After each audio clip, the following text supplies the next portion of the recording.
Hey basketball guys, we have news. Let's go to more Los Angeles Lakers news, but first, don't forget to subscribe to the channel and leave a like.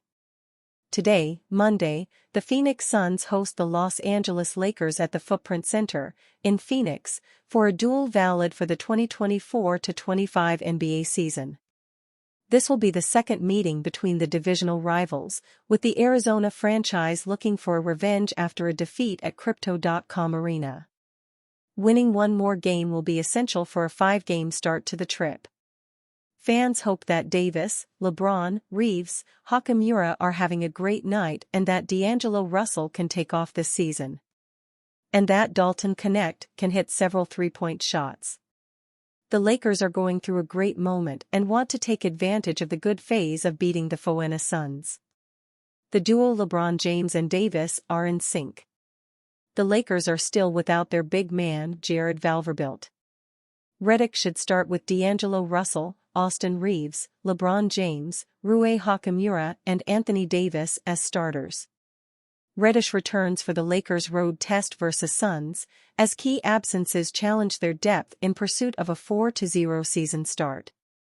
The Los Angeles Lakers have released their injury report ahead of their upcoming matchup against the Phoenix Suns, and 3 key players will continue to be sidelined. However, there's positive news for Lakers fans. Cam Reddish will be back in the lineup after missing 2 games due to personal reasons. His return is timely, as his defensive prowess could be crucial against Phoenix's wing-heavy offense. Christian Wood, knee, Jared Vanderbilt, foot, and Christian Koloko, blood clots, are still unavailable as they work through their respective recovery processes. The Lakers will miss their presence, especially Wood's scoring potential and Vanderbilt's defensive versatility. With a strong 3-0 start for the first time since the 2010-11 season, the Lakers are looking to continue their momentum, especially as they embark on a 5-game road trip. Their first stop is in Phoenix, where they face a familiar opponent. In their recent matchup at home, the Lakers overcame a 22-point first-half deficit to claim victory over the Suns. Reddick's availability will add valuable depth to the Lakers' rotation, particularly against the Suns' dynamic offense, as he has previously shown defensive success against them. Head coach J.J. Redick has favored a tight 9-man rotation so far, and the team has seen solid contributions from the bench. Players like Dalton Knecht and Jackson Hayes have stepped up in key moments, helping the Lakers cover for missing players.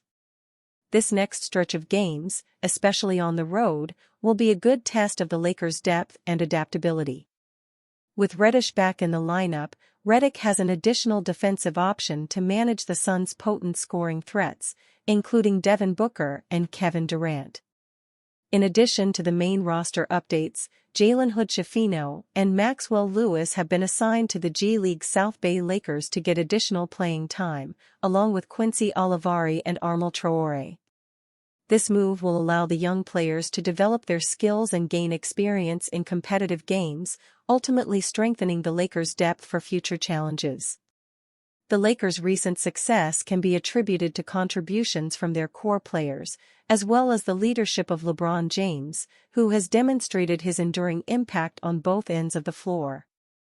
In the Lakers' last win over the Kings, LeBron led a 21-0 run in the fourth quarter, scoring 16 points in just 4 minutes to shift the game in the Lakers' favor. This impressive stretch not only showed LeBron's ability to take over but also energized his teammates, who supported him throughout the game. Anthony Davis has also been instrumental, posting 3 consecutive 30-point games, putting the league on notice as the Lakers push for a dominant season. Overall, the Lakers' depth and adaptability are being tested early, but they are managing well. With key players like Reddish returning, the team has additional support to navigate this tough stretch of games. Koloko is still returning to competition to recondition herself. He appears to be getting closer and closer to returning to the court. The Lakers signed him to a 2-way deal in mid-September. Since signing with the Lakers, he has been waiting to receive clearance from the NBA's fitness panel as he is dealing with blood clots. When he is ready to sign and play, he will likely spend most of his time with the South Bay Lakers. Vanderbilt is still recovering from off-season procedures on both feet and is reported to be doing well. ESPN's NBA insider Dave McMenamin said Vanderbilt is progressing well, however, he still needs to do testing. Vanderbilt played all but 29 games for the Lakers last season. He was dealing with a heel injury early last season and a foot injury early in February that kept him out for the rest of the season and then some. The hope is that the 25-year-old will return soon. Wood is still recovering from an arthroscopic surgical procedure on his left knee. He underwent the procedure in early September and is expected to be out for at least 8 weeks. We're a little over halfway to the 8-week mark as things stand, but there's been no update on his progression. As they say, sometimes no news is good news, and Wood should be on schedule for the 8-week mark unless something happens. Los Angeles Lakers make roster moves before Suns game. On Monday evening, the Los Angeles Lakers will play the Phoenix Suns in Arizona. Before the game, the Lakers made several roster moves by assigning Jalen Hood-Schifino and Maxwell Lewis to the South Bay Lakers, G League. Via Jovan Buha of The Athletic, Lakers injury report for tomorrow in Phoenix. Cam Reddish is available. Christian Coloco, Jared Vanderbilt and Christian Wood remain out. Jalen Hood-Schifino and Maxwell Lewis have been assigned to the G League. Quincy Olivari and Armel Traore are also with South Bay. Hood-Schifino was the 17th pick in the 2023 NBA Draft. He averaged 1.6 points per contest while shooting 22.2% from the field and 13.3% from the three-point range in 21 games. Lewis was the 40th pick in the 2023 NBA Draft. He appeared in 34 games for the Lakers during his rookie season. The Lakers are a perfect 3-0 through their first 3 games. They most recently beat the Sacramento Kings, at home, by a score of 131-127. LeBron James led the way with 32 points, 14 rebounds, 10 assists and 1 block while shooting 1 block in 34 minutes of playing time. Following the Suns, the Lakers will visit the Cleveland Cavaliers on Wednesday evening in Ohio. As for the Suns, they enter the evening with a 2-1 record in their first 3 games. Following the Lakers, they will remain at home to host James Harden and the Los Angeles Clippers on Thursday evening in Arizona. Insider suggests backup center for Anthony Davis at the Lakers. The Lakers have gone up 3-0 to start the season, but one thing that may hamper the franchise's productivity is no definitive center behind Anthony Davis. No doubt, AD is absolutely balling out to start the season and is averaging 34 points, 11 assists, 3.3 rebounds on 57.1 shooting from the field across 3 games.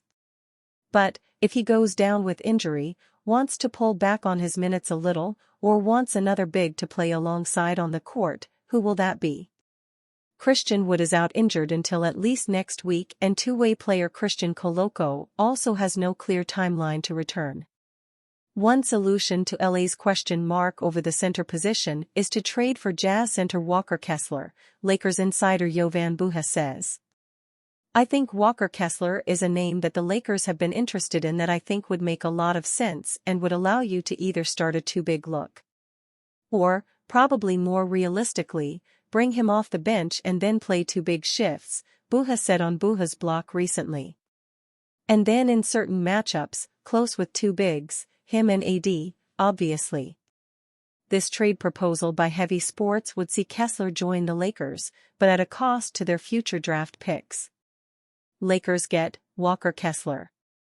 Jazz get Christian Wood, 2027 first-round pick rights, currently top 4 protected via LAL, and 2029 first-round pick. The compensation, namely the draft capital, could be a tough sell for the Lakers, who owe their first-round pick in 2025 to the Atlanta Hawks by way of the New Orleans Pelicans. The Lakers also owe their first-rounder in 2027 to the Jazz, limiting what they can trade, Heavy Sports' Josh Buckhalter says, Perhaps removing the protections on that 2027 pick would satisfy the Jazz amid their rumored asking price for Kessler.